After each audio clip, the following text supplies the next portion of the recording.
தனி பெண்கள் பாடசாலையில் கல்வி கற்கக்கூடிய ஒரு பெண்ணுக்கும் தனி ஆண்கள் பாடசாலையில் கல்வி கற்கக்கூடிய ஒரு ஆணுக்கும் 2 பேருடைய மனநிலைக்கும் இடையில் இருக்கக்கூடிய வித்தியாசம் மிக நீண்ட இடைவெளியை கொண்ட ஒரு வித்தியாசம் தான். கடந்த ஒரு 5 வருடங்களில் அதிகமான தனித்தனியாக ஆண்களுக்கு பெண்களுக்கு இருந்த பாடசாலைகள் அதிகமாக கலவன் பாடசாலைகளாக மாற்றப்பட்டிருக்குது. பெற்றோர் நீங்கள் கொண்டு போய் சேர்க்கணும்னு நினச்சா கூட அங்கே தனியார் பாடசாலைகள் இருக்காது, கலவன் பாடசாலைகள் தான் சேர்க்கணும். அவன் என்ன மனநிலையில் கதைக்கிறான்ன்றதை தெரிஞ்சு கொள்றதுக்கே மிக கடினமாக இருக்கும். அவ்வளவுக்கு மோசமான சூழ்நிலை தான் இந்த தனி பெண்கள் பாடசாலைகளால் உருவாக்கப்படுது. அதே தான் தனி ஆண்கள் பாடசாலைகளையும். சகோதரனோட பழகிற ஒரு பழக்கம் இருக்காது. அப்பா அவ்வளவு நெருக்கமாக சகோதரன் மாதிரி பழகி இருக்க மாட்டார், ஒரு நண்பன் இருக்க மாட்டான். எதுவுமே இல்லாமல் வெளியில் வரும்போது ஒரு அலுவலகத்துக்கு அந்த பெண் பிள்ளை வேலைக்கு போகுதுன்னு சொன்னால் அங்கே தனியாக பெண்களுக்கான அலுவலகம் மட்டும் இருக்க போகிறதில்ல, அங்கே எல்லாருமே தான் பணிபுரிவார்கள்.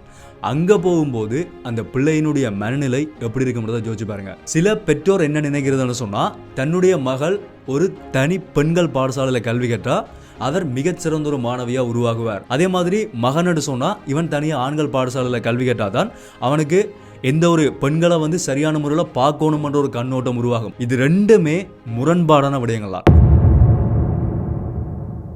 நாங்கள் எல்லாருமே ஃபின்லாந்து சொல்லி ஒரு நாடு கேள்விப்பட்டிருப்போம்.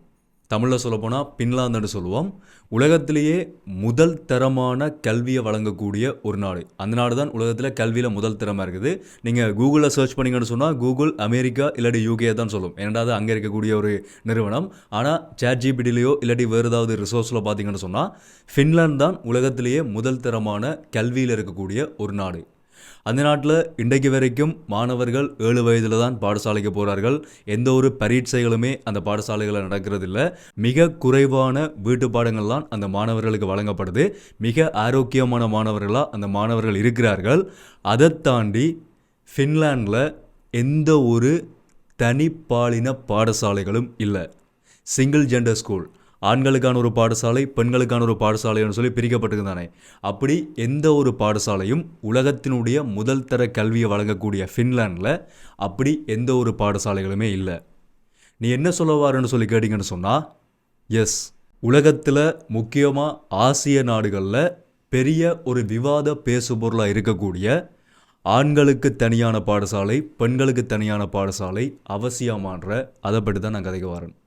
இப்போ இலங்கைக்குள்ளே நடந்து கொண்டிருக்கக்கூடிய இந்த அம்சி என்ற மாணவியினுடைய மரணத்துக்கு, ஒரு பெண் மாணவியினுடைய மரணத்துக்கு பாலியல் ரீதியான பிரச்சனை உருவானதுக்கு பின்னால் இதுவும் ஒரு காரணமாக இருக்கின்றது தான் ஒரு மிகப்பெரிய ஒரு உண்மை. இந்த வீடியோவில் நான் நிறைய ஆதாரங்களோடு உங்களுக்கு சொல்ல போகிறேன்.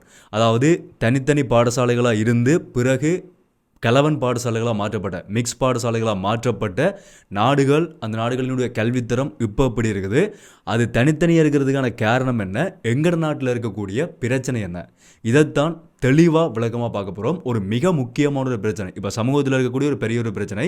நீங்களும் உங்களுடைய கருத்துக்களை தாராளமாக சொல்லுங்கள். நான் சொல்கிறத தகவலை வச்சுக்கொண்டு வீடியோவை முழுமையாக பார்த்துட்டு பாதியிலேயே பார்த்துட்டு உங்களோட கருத்தை சொல்லாமல் தயவு செய்து நீங்கள் கருத்து சொல்லும்போது முழுமையாக காணொலியை பார்த்து முடித்ததுக்கு பிறகு உங்களுடைய கருத்துக்களை தாராளமாக நீங்கள் கீழே இருக்க கமெண்ட்ல சொல்லுங்கள். ஸோ சுவாரஸ்யமான ஒரு வீடியோவாக இருக்க போது என்ன விஷயம் மட்டும் தெளிவாக முதல்ல இருந்தே பார்க்கலாம். அனைவருக்கும் வணக்கம், நான் உங்கள் VK கரிகாலன். அது என்னதை பார்க்குறதுக்கு முதல் தொடர்ச்சியான இந்த மாதிரியான இன்ட்ரெஸ்டிங்கான இன்ஃபர்மேஷன்ஸ், அதே மாதிரி நியூஸ் அப்டேட்ஸ் எல்லாத்தையுமே தொடர்ச்சியாக நீங்கள் பார்க்கணும்னு சொன்னால் புதுசாக என்னோட சேனலுக்கு யாராவது வந்திருந்தீங்கன்னு சொன்னால் சப்ஸ்கிரைப் பண்ணி அந்த பெல் ஐக்கனை கிளிக் பண்ணி ஒரு ஆப்ஷன் சொல்லுங்கள். அப்போ நான் அப்லோட் பண்ணுற வீடியோஸ் எல்லாமே தொடர்ச்சி உங்களுக்கு கொடுக்க நோட்டிஃபிகேஷன்ஸாக வரும். அதே மாதிரி யாராவது நான் பர்சனலாக ஃபாலோ பண்ண நினச்சிங்கன்னு சொன்னாலும் இன்ஸ்டாகிராமில் போய் VK கரிகாலன் சர்ச் பண்ணிங்கன்னு சொன்னால் அந்த ப்ரொஃபைல் வரும், எங்கே இருக்கா ஃபாலோ பண்ணிக்கோங்க. இந்த வீடியோ லைக் பண்ணுறதுக்கு மட்டும் வீடியோட கடைசியில் எல்லாருக்குமே இந்த வீடியோ ஷேர் பண்ணி எல்லாருக்கும் இந்த உண்மையான நிலையை தயவு செய்து தெரியப்படுத்துங்க. ஏன்னு சொன்னால் இங்கேருந்து தான் பிரச்சனைகளை ஆரம்பிக்குது. ஸோ முதலாவது விடயம் என்னென்னு சொன்னால், இந்த உலகத்தினுடைய முதல் தரமாக கல்வியை வழங்கக்கூடிய இந்த ஃபின்லாந்து நாட்டினுடைய கல்வி முறைமை எப்படி இருக்குன்னு சொன்னால், இந்த ஃபின்லாண்டில் மாணவர்கள் மிகச்சிறந்த மனநிலையோடு இருக்கக்கூடிய மாணவர்களாக எப்போவுமே பாதுகாக்கப்படுறார்கள். 2வது, குறைவான வீட்டு பாடங்கள்லாம் அவர்களுக்கு வழங்கப்படுது. தரப்படுத்தப்பட்ட பரீட்சைகள், அவர்களை ஒரு தரம் ஃபர்ஸ்ட் ரேங்க் செகண்ட் ரேங்க்னு சொல்லி தரப்படுத்தப்பட்டு வைக்கப்படுற பரீட்சைகள் எதுவுமே பாடசாலை மாணவர்களுக்கு வைக்கப்படுறதில்லை. அடுத்தது, அதிக பயிற்சி பெற்ற ஆசிரியர்கள் எப்போவுமே அவர்களுக்காக வழங்கப்படுறார்கள். கிரியேட்டிவிட்டி, இதுதான் மிக முக்கியமான ஒன்று. எங்கள் நாட்டினுடைய கல்வியினுடைய ஒரு பலவீனமாக கூட சொல்லலாம். மாணவர்களினுடைய படைப்பாற்றல்களை பெரும்பாலும் ஊக்குவிக்கிறது இல்லை. ஆனால் ஃபின்லாண்டில் படைப்பாற்றலுக்கு முக்கியத்துவம் கொடுக்கப்படுது. அதே மாதிரி திறனான சிந்தனை, சமத்துவம், இது எல்லாமே சேர்ந்த கல்வி முறையாக தான் ஃபின்லாண்டினுடைய ஃபின்லாண்டினுடைய கல்வி முறைமை இருக்குது. ஃபின்லாண்டில் வாழக்கூடிய மக்கள் சமூகத்தை ஃபினிஷ் என்று சொல்லுவார்கள். ஃபினிஷ் சொசைட்டி என்று சொல்வார்கள். அந்த ஃபினிஷ் சமூகத்தினுடைய நீண்டகால ஒரு கோட்பாடு என்னன்னு சொன்னால், அங்கே ஆண்களும் பெண்களும் எப்போதுமே சமத்துவம், இவர்களுக்கு இடையில எப்போதுமே பிரிவினை இருக்காது, ரெண்டு பாலினமுமே சமமான பாலினம்னு சொல்லி நீண்ட காலமாக அதை வச்சிருக்கிறார்கள். அதை அடுத்த சந்ததிக்கு கொண்டு போகிறதுக்காகத்தான் அங்கே இருக்கக்கூடிய பாடசாலைகளோ பல்கலைக்கழகங்களோ எதுவுமே தனிப்பாலின பாடசாலைகளோ வகுப்புகளோ பல்கலைக்கழகங்களோ கிடையாது. எல்லாமே கோ எஜுகேஷன் தான். எல்லாமே கலப்பான கல்வி முறைமையை தான் கொண்டு சேர்க்கக்கூடிய ஒரு கல்வி முறைமையாக இருக்குது. அதனால என்ன மாதிரியான நல்ல விளைவுகள் அந்த சமூகத்துக்கு ஏற்படுதுன்னு சொன்னால், ஒன்று, அங்கே இருக்கக்கூடிய மாணவர்கள் மத்தியில் சமூக பிரிவினைன்றது பாடசாலைகள்லேயே குறைக்கப்படுது. அதே மாதிரி பாலின வேறுபாடாக இருக்கக்கூடிய மனநிலை முழுமையாக இல்லாமல் போகுது. உண்மையான வாழ்க்கை செயற்பாடுகளை புரிய வைக்கிறது. இதுதான் மிக முக்கியமான ஒரு விஷயம். உண்மையான உலகம், இந்த உலகத்தில் ஆண்கள் தனியவோ பெண்கள் தனியவோ வாழ்ந்து கொண்டிருக்கல. இதை நான் கடைசியாக சொல்கிறேன். இந்த தனித்தனி பாடசாலைகள் உருவாக்கப்படுறதுக்கான காரணங்களுக்குள்ள ஒரு மிக மோசமான காரணமாக இருக்கக்கூடிய ஒரு காரணமாக இதையும் சொல்லலாம். இந்த உலகம் ரெண்டு பாலின மக்களுக்கானது தான், ஆண்களுக்கானதும் பெண்களுக்கானதும் தான். அதுக்குள்ளே தனித்தனியை பிரித்து வைக்கும்போது ரெண்டு பேருக்கும் இடையில் ஒரு பிரிவினையான நிலைமை தான் உருவாகும். உலகத்தினுடைய உண்மையான உணர்வு சமூகம் என்னன்றது அவர்களுக்கு தெரியாமல் போயிடும்ன்றதுனால அங்கே தனித்தனி பாடசாலைகள் எப்போவுமே உருவாக்கப்படுறதில்லை. அதே மாதிரி சமமான வாய்ப்புகளை பெற்றுக் கொடுக்கறதுக்கு ஆண்களுக்கு எப்படி வாய்ப்புகள் கொடுக்கப்படுதோ அதே மாதிரி தான் பெண்களுக்கும் வாய்ப்பு கொடுக்கப்படுது. அதே நேரத்தில் பெண்களுக்கான மனதைரியம் ஆண்களுக்கு எப்படி சொல்லிக் கொடுக்கப்படுதோ அதே மாதிரி தான் அங்கேயும் சொல்லிக் கொடுக்கப்படுது. ஸோ இந்த மாதிரியான மிக நல்ல விடயங்கள் தான் அந்த ஃபின்லாண்டில் இருக்கக்கூடிய கல்வி முறைமை மூலமாக, இந்த மிக்ஸ் ஸ்கூல் கல்வி முறைமை மூலமாக அங்கே இருக்கக்கூடிய அடுத்த சந்ததிக்கு சொல்லிக் கொடுக்கப்பட்டு நீண்ட காலமாக உலகத்தில் கல்வித்தரத்தில் ஒழுக்கத்தில் சமூகத்தில் மிக முன்னணியாக இருக்கக்கூடிய நாடாக ஃபின்லாண்ட் எப்போவுமே இருந்து கொண்டிருக்குது. முதலாவது ஃபின்லாண்ட். அதே மாதிரி தான் சவுத் கொரியா இருக்குது, ஜப்பான் இருக்குது, சிங்கப்பூர் இருக்குது, கனடா இருக்குது. இந்த நாடுகள் எல்லாமே மிக்ஸ் ஸ்கூல், கிழவன் பாடசாலைகள், கிழவன் பல்கலைக்கழகங்களை தான் அந்த நாடுகள் இப்போ வரைக்குமே கொண்டிருக்குது, நீண்ட காலமாக கொண்டிருக்குது. தனித்தனி பாடசாலைகள், தனித்தனி கல்வி நிலையங்களை அவர்கள் எப்போதுமே ஆதரிக்கிறது இல்லைன்றதை தெரிஞ்சுக்கொள்ளுங்க. ஓகே, இப்போ ரெண்டாவது எங்கட நாட்டினுடைய கல்வி முறைமை எப்படி இருக்குது. உலகத்தினுடைய முதல் தர நாட்டினுடைய கல்வி முறைமையை பார்த்துட்டோம். எங்கட நாட்டுக்குள்ள இந்த கல்வி செயற்பாடுகள், கல்வி முறைமை, கல்வி அறிவு வீதம் எப்படி இருக்குன்னு சொல்லி பார்த்தோம்னு சொன்னால், ஃபின்லாண்டினுடைய கல்வி அறிவு வீதம் 99% இருக்குது. எங்கட நாட்டினுடைய கல்வி அறிவு வீதம் 92% தான் இருக்குது. இலங்கையை பொறுத்த வரைக்கும் இலங்கைக்குள்ள 2 விதமான பாடசாலைகளுமே இருக்குது. தனிய ஆண்களுக்கான பாடசாலைகளும் இருக்குது, தனிய பெண்களுக்கான பாடசாலைகளும் இருக்குது, கிழவன் பாடசாலைகளும் இருக்குது. இதை புள்ளி விவர அடிப்படையில் பார்க்க போனோம்னு சொன்னால், 2022ஆம் ஆண்டு வருடாந்த பாடசாலைகளை புள்ளி விவரம் அறியறதுக்காக இலங்கையினுடைய கல்வி அமைச்சால் எடுக்கப்பட்ட புள்ளி விவரங்களின்படி NHRDC, national human resource development council of Sri Lanka, தேசிய மனிதவள அபிவிருத்தி சபையால் 2022ஆம் ஆண்டு வெளியிடப்பட்ட அறிக்கையின்படி இலங்கைக்குள்ள தனிய ஆண்கள் பாடசாலைகள் 1598 பாடசாலைகளும், தனிய பெண்கள் பாடசாலைகளாக 1554 பாடசாலைகளும், மிக்ஸ் ஸ்கூல் ரெண்டுமே கலந்த கலவன் பாடசாலைகளாக 6982 பாடசாலைகளும் இருக்கிறதா சொல்லப்படுகிறது. மொத்தமாக இருக்கக்கூடிய அரச பாடசாலைகளினுடைய எண்ணிக்கை 10,134 பாடசாலைகள் இருக்கிறதா சொல்லப்படுகிறது. இதை தாண்டி தனியார் பாடசாலைகள், பிரைவேட் ஸ்கூலும் இலங்கைக்குள்ள தனிய ஆண்களுக்கும் தனிய பெண்களுக்கும் தனிய மிக்ஸ் ஸ்கூலும் இருக்கிறதா சொல்லப்படுது. அதுக்கான சரியான புள்ளி விவரம் கிடைக்கல. ஆனால் தனியார் பாடசாலைகளும் இலங்கைக்குள்ள ஒரு குறிப்பிட்ட அளவு இருக்குது. மற்ற நாடுகள் மாதிரி அதிகமாக இல்லை, ஒரு குறிப்பிட்ட அளவு இருக்குது. ஃபின்லாண்ட்லையும் முழுமையான இலவச கல்வி தான் வழங்கப்படுது. அதே மாதிரி தான் இலங்கைக்குள்ளேயும் இலவச கல்வி. ஃபின்லாண்டில் பாடசாலையிலிருந்து பல்கலைக்கழகம் முடிக்கும் வரைக்கும் முழுமையாக எல்லாமே இலவசம் தான். கல்வி, அவர்களுக்கான வழங்கப்படக்கூடிய உணவு, தங்குமிடம் எல்லாமே இலவசம். இலங்கைக்குள்ளேயும் பாடசாலைகளிலிருந்து பல்கலைக்கழகம் முடிக்கும் வரைக்கும் கல்வி இலவசம். முதலாம் ஆண்டில் மட்டும் பல்கலைக்கழகங்களில் தங்குமிடம் இலவசம். உணவு அங்கே கேண்டீனில் கொடுக்கப்படும். மற்றது எல்லாமே இலவசமாக வழங்கப்படுது. அதுக்கு பிறகு வெளியில் போகணும். கிட்டத்தட்ட ரெண்டுமே கல்வி வழங்கப்படக்கூடிய முறையில், இந்த இலவச கல்வியில் ஒரே மாதிரி தான் இருக்குது, கல்வி அறிவு வீதத்திலையும் ஒரே மாதிரி தான் இருக்குது. ஆனால் கல்வி செயற்பாடுகளை பார்க்கும்போது தான் ரெண்டு நாட்டுக்கும் இடையில் நீண்ட ஒரு இடைவெளி இருக்குது. ஃபின்லாண்ட் எப்போவுமே புதிய தொழில்நுட்பங்கள், உலகத்தினுடைய போக்கு என்ன, உலகத்தில் புதிய தொழில்நுட்பங்கள் என்ன கொண்டு வரப்படுதுன்றதை உடனே கல்வி முறையில் மாற்றி அந்த மாணவர்களுக்கு வழங்கக்கூடிய ஒரு கல்வி முறைமையை வச்சிருக்குது. எங்கட நாடு நீண்ட காலமாக ஒரே கல்வி முறைமையை தான் இப்போ வரைக்குமே பின்பற்றி கொண்டிருக்கிறார்கள். இப்போ தான் அடுத்த மாற்றத்தை செய்ய போகிறோம்னு சொல்லி சொல்கிறார்கள். ஆனால் புதிய தொழில்நுட்பங்கள் இப்போ வரைக்குமே கல்விக்குள்ளே உள்வாங்கப்படலை. அது எங்கள் நாட்டினுடைய கல்வியினுடைய ஒரு பலவீனமாக பார்க்கப்படும். ஓகே, இப்போ நாங்கள் வந்த டாப்பிக்கு வருவோம். இந்த தனிப்பாலின பாடசாலைகள் உருவாக்கப்படுறதுக்கான காரணங்கள் என்னன்னு சொல்லி நாங்கள் பார்த்தோம்னு சொன்னால் அதையும் நாங்கள் கட்டாயமாக பார்க்கணும். எதுக்காக இந்த தனிப்பாலின பாடசாலைகள் உருவாக்கப்படுதுன்னு சொன்னால் பிரதானமாக வெறும் 3 காரணங்களுக்காக தான். ஒன்று, கலாச்சார ரீதியாக நீண்ட காலமாக தனிப்பாலினமாக ஒரு பாடசாலை உருவாகணும், அவர்களுக்கான உரிமைகள் பாதுகாக்கப்படணும்ன்ற பேரில் ஆரம்ப காலகட்டங்களில் உருவாக்கப்பட்ட பாடசாலைகள். ஆரம்ப காலகட்டங்களில் பெண் அடிமைத்துவம் என்றதெல்லாமே இருந்தது, எல்லாருக்குமே தெரியும். அதை நீக்கி பெண்களை படிக்க வைக்கிறதுக்காக தனி பாடசாலைகள் உருவாக்கப்பட்டது. அந்த அடிப்படையிலேயே தொடர்ச்சியாக தனியார் பாடசாலைகள் உருவாக்கப்பட்டு கொண்டு வருது. ரெண்டாவது, மத அடிப்படையில் மத ரீதியான நம்பிக்கைகள், அவர்களினுடைய நம்பிக்கைக்கு ஏற்றால் போன, இப்போ இஸ்லாமிய மதத்தில் பார்க்க போனோம்னு சொன்னால் இஸ்லாமிய மதத்தில் கலவன் பாடசாலைகளும் இருக்குது, அதே நேரத்தில் தனி பாடசாலைகளும் உருவாக்கப்படுகிறது. அதுவும் பெரிய இஸ்லாமிய நாடுகளில் மாற்றப்பட்டிருக்குது. அதுவும் ஒரு முக்கியமான உதாரணம், அதையும் ஆதாரத்தோடு சொல்கிறேன். அதே மாதிரி 3வது காரணம் என்னென்னு பார்த்தோம்னு சொன்னால் சமூகத்தினுடையதும் அந்த மாணவர்களினுடைய பெற்றோரினுடைய கட்டாய அடிப்படையில், அழுத்தத்தினுடைய அடிப்படையில் உருவாக்கப்படக்கூடிய பாடசாலைகள். இது ஏற்றுக்கொள்ள முடியாத ஒரு காரணம். சில பெற்றோர் என்ன நினைக்கிறதுன்னு சொன்னால் தன்னுடைய மகள் ஒரு தனி பெண்கள் பாடசாலையில் கல்வி கற்றால் அவர் மிகச்சிறந்த ஒரு மாணவியாக உருவாகுவார், எனக்கு அது ஒரு பெருமை, அவர் சரியானவராக தான் உருவாவார். அதே மாதிரி மகனு சொன்னால் இவன் தனியாக ஆண்கள் பாடசாலையில் கல்வி கற்றால் தான் அவனுக்கு எந்த ஒரு பெண்களை சரியான முறையில் பார்க்கணுமென்ற ஒரு கண்ணோட்டம் உருவாகும். அப்படியும் ஒரு நம்பிக்கை இருக்குது. பெண்களை சரியான முறையில் பார்க்கணும்னு சொன்னால் அவன் தனியாக ஆண்கள் பாடசாலையில் தான் கல்வி கற்கணும். இது ரெண்டுமே முரண்பாடான விடயங்கள் தான். பெண்கள் பாடசாலையில் கல்வி கற்ற எல்லாருமே மிகச்சிறந்தவர்களாக வருவார்கள்ன்றதும் இல்லை, அதே நேரத்தில் சரியில்லாத அவர்களாக போவார்கள்ன்றதும் இல்லை. அதே மாதிரி ஆண்கள் பாடசாலை கல்வி கற்ற எல்லாருமே பெண்களை ஒரே கண்ணோட்டத்தில் பார்ப்பான்றதுமே இல்லை.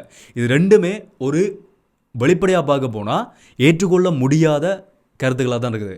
ஸோ இந்த 3 காரணங்களும் தான் பிரதானமாக இந்த தனியார் பாடசாலைகள் உருவாக்கப்படுறதுக்கான பிரதானமான காரணமாக இருக்குது. இதை தாண்டி சொல்லப்படுற காரணங்கள் எதுவுமே இதை விட ஏற்றுக்கொள்ள முடியாத ஒரு காரணங்கள் தான். இப்போ இந்த மத ரீதியான அடிப்படையில் உருவாக்கப்பட்ட தனியார் பாடசாலைகள்னு சொல்லி சொன்னதானே, தனியார் பாலின பாடசாலைகள்னு சொல்லி சொன்னதானே, அந்த மாதிரியான பாடசாலைகளை பல்கலைக்கழகங்களை உருவாக்கி கொண்டிருந்த நாடுகள் கூட இப்போ இருக்கக்கூடிய காலகட்டத்தில் திரும்பவும் மிக்ஸ் ஸ்கூல், கலவன் பாடசாலைகளுக்கு மாறிக்கொண்டு வரார்கள். அதுக்கு சரியான ஒரு உதாரணம் எந்த நாடுன்னு சொன்னால், மத ரீதியாக உருவாக்கப்படுற நாடுகளுக்குள்ள எந்த நாடுன்னு சொன்னால் அந்த மத ரீதியான கொள்கை அடிப்படையில், இது நான் தவறாக சொல்லலை, அவர்களினுடைய நம்பிக்கையினுடைய அடிப்படையில் உருவாக்கப்பட்டது. ஆனால் அதுவும் இப்போ மாற்றப்படுது. சிறந்த ஒரு உதாரணம் எதுன்னு சொன்னால் சவுதி அரேபியா. சவுதி அரேபியாவில் 2009ஆம் ஆண்டு முதலாவது ஆண் பெண் இருவரும் கல்வி கற்கக்கூடிய பல்கலைக்கழகம் உருவாக்கப்படுது. அதாவது the king Abdullah university of science and technology என்ற இந்த யூனிவர்சிட்டி சவுதி அரேபியாவில் முதலாக திறக்கப்பட்ட ஆண்கள் பெண்களும் இருவரும் கற்கக்கூடிய ஒரு பல்கலைக்கழகம். அடுத்தது 2வது UAE, யுனைடெட் அரப் எமிரேட்ஸில் ஜெயிட் யூனிவர்சிட்டி. 1998ஆம் ஆண்டில் இந்த யூனிவர்சிட்டி தனியாக பெண்கள் கற்கிறதுக்காக ஆரம்பிக்கப்படுது. 2008ஆம் ஆண்டில் ஆண்களும் வேறொரு பகுதியாக தனித்தனி பிரிவினராக ஆண்களும் கற்கலாம்னு சொல்லி உள்ளே கொண்டு வரப்பட்டது. 2022ஆம் ஆண்டில் முழுமையாக அந்த பிரிவினை எதுவுமே இல்லாமல் அனைவரும் கல்வி கற்கலாம், ஆண்கள் பெண்கள் இருவரும் சேர்ந்தே கல்வி கற்கலாம்னு சொல்லி UAEலையும் இந்த யூனிவர்சிட்டி கொண்டு வரப்படுது. இந்த மாதிரி பெரும்பாலான நாடுகளில் இந்த மத ரீதியான கொள்கை அடிப்படையில் பின்பற்றின நாடுகள் கூட இப்போ பெரும்பாலும் இப்போ இருக்கக்கூடிய காலகட்டத்தில் கலவன் பாடசாலைகளுக்கும் கலவன் பல்கலைக்கழகங்களுக்கும் மாற ஆரம்பிச்சிருக்கிறார்கள். சவுத் கொரியா, இதுவும் உலகத்தினுடைய மிக முன்னணியான கல்வித்தரம் கொண்ட ஒரு நாடு.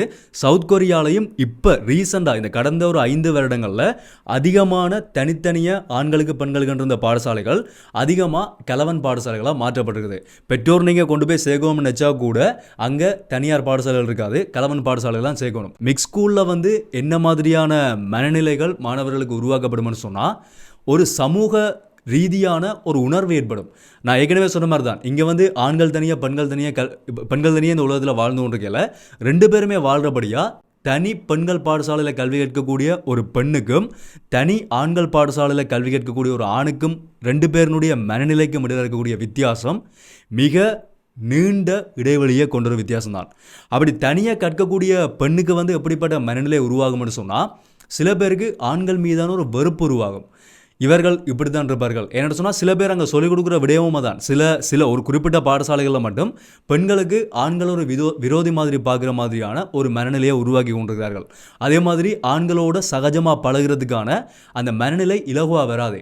கிட்டத்தட்ட எப்படி இதை நாங்கள் பார்க்கலாம்னு சொன்னால், இந்த தனி பெண்கள் பாடசாலையில் கல்வி கற்ற ஒரு மாணவி வெளியில் சமூகத்துக்கு வரும்போது கண்ணை கட்டி காட்டில் விட்ட ஒரு நிலைமை தான் அந்த மாணவிக்கு இருக்கும். எதுவுமே தெரியாது. சமூகத்துக்குள்ளே வந்து ஒரு ஆணோட எப்படி பழகணும், இல்லாட்டி சமூகத்தில் யாரோ ஒரு நபரோட யோசிச்சு பாருங்க. ஒரு வீட்டில் தனியாக அப்பா அம்மா ஒரு மகள்ன்ற ரீதியில் வளரக்கூடிய ஒரு பெண் பிள்ளை பாடசாலையில் போய் தனி பெண்கள் பாடசாலையில் கல்வி கற்குதுன்னு சொன்னால், வெளியில் வரும்போது அந்த பிள்ளைக்கு வந்து சகோதரனோட பழகின ஒரு பழக்கம் இருக்காது. ஒரு ஆண் சகோதரன் இல்லாமல் இருக்கிறதால சகோதரனோட பழகிற ஒரு பழக்கம் இருக்காது. அப்பா வந்து அவ்வளோ நெருக்கமாக சகோதரன் மாதிரி பழகிருக்க மாட்டார். ஒரு நண்பன் இருக்க மாட்டான். எதுவுமே இல்லாமல் வெளியில் வரும்போது ஒரு அலுவலகத்துக்கு அந்த பெண் பிள்ளை வேலைக்கு போகுதுன்னு சொன்னால், அங்கே தனியாக பெண்களுக்கான அலுவலகம் மட்டும் இருக்க போகிறதில்ல. அங்கே எல்லாருமே தான் பணிபுரிவார்கள். அங்கே போகும்போது அந்த பிள்ளையினுடைய மனநிலை எப்படி இருக்குன்றதை யோசிச்சு பாருங்க. யாரோ ஒரு ஆள் வந்து சாதாரணமாக ஒரு ஆண் வந்து அந்த பிள்ளையோட கதைக்கும் போது அவன் என்ன மனநிலையில் கதைக்கிறான்ன்றதை தெரிஞ்சு கொள்றதுக்கே அவருக்கு மிக கடினமாக இருக்கும். அவ்வளவுக்கு மோசமான சூழ்நிலை தான் இந்த தனி பெண்கள் பாடசாலைகளால் உருவாக்கப்படுது. அதே தான் தனி ஆண்கள் பாடசாலைகளையும். இது வந்து மிகப்பெரிய ஒரு பலவீனம்னு சொல்லி தான் நான் சொல்லுவேன். என்னுடைய வெளிப்படையான தனிப்பட்ட கருத்து வந்து, இந்த தனி ஆண்கள் பாடசாலை தனி பெண்கள் பாடசாலைன்றது சமூகத்துக்கு தேவையற்ற ஒரு விடயம். இந்த உலகத்தில் தனி ஆண்களோ பெண்களோ மட்டுமே வாழ்ந்து கொண்டிருக்கல. அதனால தான் சொல்கிறேன், இது தவிர்க்கப்பட வேண்டிய ஒரு விடயமாக தான் என்னுடைய ஒரு கருத்தாக இருக்கும். என்னுடைய கருத்து மட்டும் இல்லை, இப்போ உலகமே நம்ம சொன்னதானே எல்லாமே ஆதாரத்தோடு சரியான உதாரணங்கள் சொல்லியிருக்கிறேன். ஒட்டுமொத்த உலகமுமே இந்த கலவன் பாடசாலைகள் கலவன் சமூகம்ன்றதுக்கு வந்து மாறிக்கொண்டு வருது. அதனால எங்கட நாட்டினுடைய பலவீனமாக இருக்கக்கூடிய இந்த தனித்தனி பாடசாலைகள் மாற்றப்பட்டால் பாலின ரீதியான பிரச்சனைகளை குறைக்கிறதுக்கு இதுவும் நிச்சயமாக ஒரு உதவியாக இருக்கும். வெளிப்படையாக பார்க்கும்போது நகைச்சுவையாக இருக்கிற ஒரு விடயம் என்னென்னு சொன்னால், இப்போ இந்த ராமநாதன் இந்து மகளிர் கல்லூரியில் நடந்த இந்த பிரச்சனை, அந்த நீங்கள் தனியார் பாடசாலைன்னு சொல்லி தனியாக பெண்களுக்கான பாடசாலைன்னு சொல்லி நான் எல்லாமே பொதுவாக சொல்கிறேன். தனி பாடசாலைன்னு சொல்லி ஒரு பாடசாலை உருவாக்கப்படுது. தனி பெண்களுக்கான பாடசாலைன்னு சொன்னால் அப்புறம் எதுக்காக அங்கே ஆண் ஆசிரியர்கள் பணியமர்த்தப்படுறார்கள்? இல்லாட்டி தனியாக ஆண்களுக்கான பாடசாலைன்னு சொன்னால் எதுக்காக பெண் ஆசிரியர்கள் அங்கே பணியமர்த்தப்படுறார்கள்? அதுவும் தேவையில்லை தானே. அதுவும் ஒரு விதமான இவர்கள் சொல்கிற மாதிரி கலாச்சார ரீதியான மத ரீதியான கொள்கைகளை வந்து மீறக்கூடிய செயற்பாடுகள் தானே.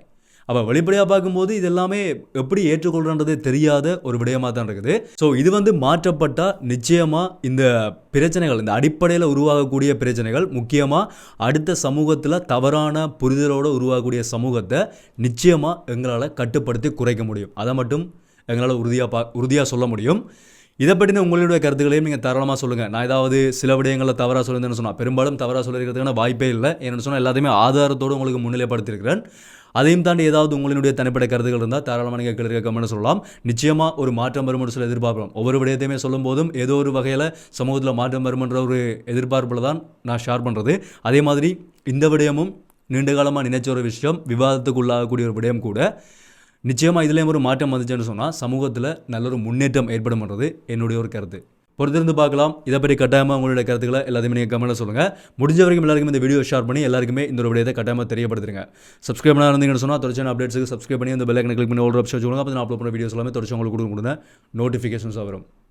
ஸோ மீண்டும் ஒரு வீடியோவில் சந்திப்போம். நன்றி.